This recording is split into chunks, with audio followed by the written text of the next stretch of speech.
Bonjour, aujourd'hui on se retrouve pour une recette de biscuits au rhum et au raisin sec. C'est des rhum brédeleux, idéal pour Noël.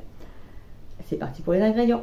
Pour faire ces rhum brédeleux, il va nous falloir 100 g de beurre à température ambiante, 125 g de sucre, 175 g de farine, 3 œufs, une demi-cuillère à café de levure chimique, un quart de cuillère à café de sel, 50 g de raisin Corinthe trempé dans du rhum.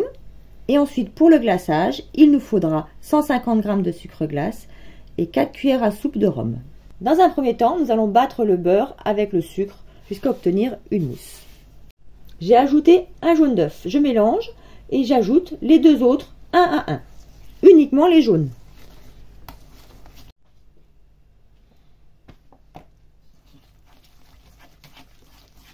Ensuite, je prends ma farine. Je vais y mettre le sel, la levure chimique. On va mélanger tout ça. On va incorporer notre mélange farine, sel, levure avec le reste de la préparation.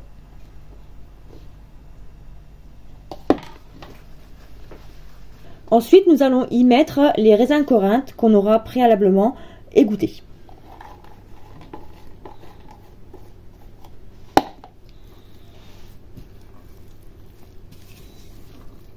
Alors, à l'aide de 2 cuillères, nous allons former des petits tas que l'on va déposer sur une plaque de cuisson.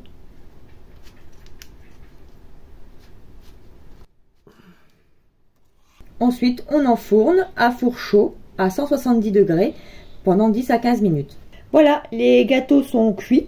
Donc, vous voyez, ils ont une belle petite dorure. Donc, nous allons préparer maintenant le glaçage. Pour cela, on va prendre donc, notre rhum, nos 4 cuillères à soupe de rhum, ainsi que le sucre glace. Une fois que vous avez mélangé donc les 4 cuillères à soupe de rhum avec le sucre glace, les 150 g de sucre glace, vous voyez, on se rend bien compte que ça fait des grumelots et que c'est pas assez liquide. Donc là, à ce moment-là, on choisit ou bien avec le rhum qu'on a récupéré des raisins, on ajoute, et dans ces cas-là, on aura quelque chose d'un petit peu plus alcoolisé, d'un petit peu plus fort, puisque là, l'alcool va rester, c'est pas comme quand on cuit, il s'évapore, là, il va rester. Ou bien, vous assouplissez votre préparation avec de l'eau.